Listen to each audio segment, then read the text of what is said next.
Bonjour, dear travelers. If you ever fantasize about sipping wine amidst lavender fields or strolling the charming cities of France, so let me show you the beautiful spots and castles of France today. France is the most visited country in Europe for good reason, drawing an average of 90 million visitors from around the globe every year. Some people associate the Mediterranean with beaches and sunshine. The Alpine ski runs and Provence's lavender fields are ideal getaways for some. Stick around until the very end because I'm going to reveal a secret gem of France. Its blend of French and Italian culture. Corsica is flooded in breathtaking landscapes. Incredible scenery and a variety of historical sites are joined with a mild, sunny environment throughout the year. It's a huge island located in the Mediterranean Sea between France and Sardinia. It has beautiful beaches along its gorgeous coastline and rough mountains that are ideal for trekking and climbing. Bonifacio has quickly become one of my favorite places on the island. This fortified medieval settlement has been guarding the Mediterranean for centuries from the top of its limestone cliffs. The Calanques de Piana are another one of my favorite places in Corsica. Red rocks plunge precipitously into the water. It's located at the island's southernmost tip. More breathtaking white cliffs with pristine blue waters can be found not far away. They're a striking color, and a twisty road cuts straight through them. Plage de Bazzaglia is only one of many stunning beaches in the region. The clear, warm seas of the Mediterranean are fantastic for water sports like windsurfing, sailing, and swimming. Due to the island's troubled history, many of its cities are heavily fortified, so there are a lot of cool castles and citadels to visit. Next on our list is Dordogne, luring visitors deep into France with its prehistoric cave art, medieval cities, and the tranquil Dordogne River flows through very beautiful countryside. Every stone and every turn of the river holds a story here. Located between the Loire Valley and the Pyrenees Mountains, in a beautiful region of southwestern France, if you don't have weeks to spend, you'll have to pick and choose what you want to see. Starting with postcard-perfect villages and chateaux, like the well-preserved hilltop Château de Benac, there is an abundance of things to do and see in this area.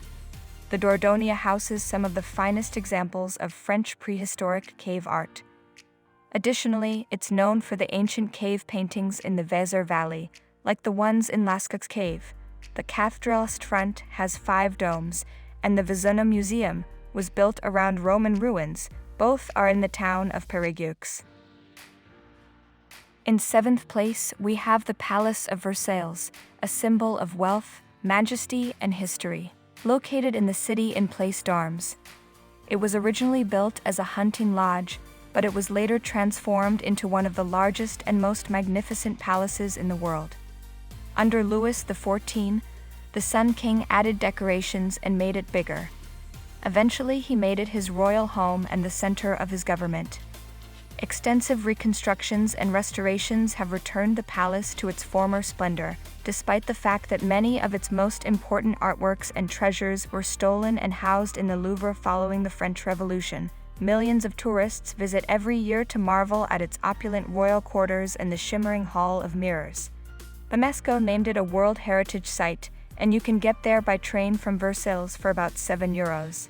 When you walk through its gardens, hallways, and grand architecture, you can still hear the echoes of monarchs, queens, and revolutions. Carcassonne is like stepping into another era. This fortified city is an impressive reminder of the Middle Ages, thanks to its surviving walls and storied past. Legends of knights and battles come to life as you walk. Let's visit the Carcassonne Citadel, a relic of the Middle Ages. I can't think of a better spot than this fortified city in southern France to symbolize my mental image of medieval Europe. The Romans built a fortress on a hilltop there, and the Visigoths took it over in the 5th century and expanded it even further. Army after army was unable to conquer Carcassonne, proving it to be a well-defended stronghold. There are currently 53 towers within the city, which are surrounded by 2 walls. It's still one of the best examples of medieval architecture in Europe. Walking down the ancient town's cobblestone streets is like taking a trip back in time because of how well it has been conserved over the years. Fortified walls, obscured by towers that shine in the French light, stand among the verdant woods. In central France, around 2 hours from Paris, lies the Loire Valley, surely the chateau capital of the world. There are more than 300 castles in France. Now, if you're wondering why there are so many chateaux here, it's because of the convenient location, the rich farmland, and the fierce competition between the several royal families. The UNESCO World Heritage Site designation for these medieval castles dates back to the year 2000. Château de Chambord is one of the most well-known in France. It has the largest estate in the valley, which is roughly the size of Paris. It's rumored that the legendary Leonardo da Vinci helped with design it. It was completed in 1547 after a construction period of more than 28 years. Seeing the castle's perfectly square moat from above, which was constructed for defense, is mind-blowing. The early 16th century Château de Chenonceau is another of my favorites. This chateau is unlike any other because it was constructed on top of a river. I like the arches, for example, one of the most stunning structures in all of France. After that, we'll take a trip to Saint-Tropez. Once a humble fishing village, now a luxury hotspot frequented by the glitterati. Sail along its coastline, bask in its sun-kissed beaches, and let the vibrant nightlife take you on a whirlwind. One of my favorite stops along the French Riviera is this charming little town. A trip to Saint-Tropez from Nice takes roughly 2 hours. It was the first town on the French Riviera to be liberated during World War II, and it thrived as a fishing village. Its beaches, nightlife, and yachts have made it famous among A-listers since the 1960s. Its historic core may be modest, but I never tire of exploring its winding lanes and plazas. There is a path that followed the shoreline, and I can see why it's so well liked by tourists. Nature lovers, brace yourselves. The Verdon Gorge, with its turquoise waters, is a spectacle to behold. It's home to some of the most beautiful regional parks in all of France, and is located to the north of the French Riviera. Nestled within the Verdon Natural Regional Park, in addition to the breathtaking scenery, it's a haven for hiking, swimming, kayaking, and trekking.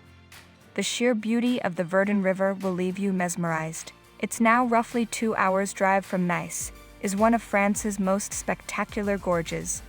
It combines the majesty of old rock with the blue splendor of the Mediterranean. The canyon was sculpted by glaciers, creating cliffs as high as 700 meters that rise over the milky blue river. You can launch your kayak from the Pont Bridge in Provence and paddle downstream, taking in the impressive majesty of the canyon as you go. Looking out over the gorge from Pont du Cultes is one of my favorite things to do. You can see the towering cliffs against the brilliant blue of the ocean. You can rent a canoe or a paddleboard and go for a paddle through the gorge, or you can take your car up to the peak for even more breathtaking views. Next, we head to the ethereal Mont St Michel, rising majestically from the sea. It's a mystical island crowned by a medieval abbey that defies the laws of gravity, intertwines with legends, and one of the most astonishing views in all of France. One of Europe's most important destinations for hundreds of years. It's now listed as a World Heritage Site by UNESCO.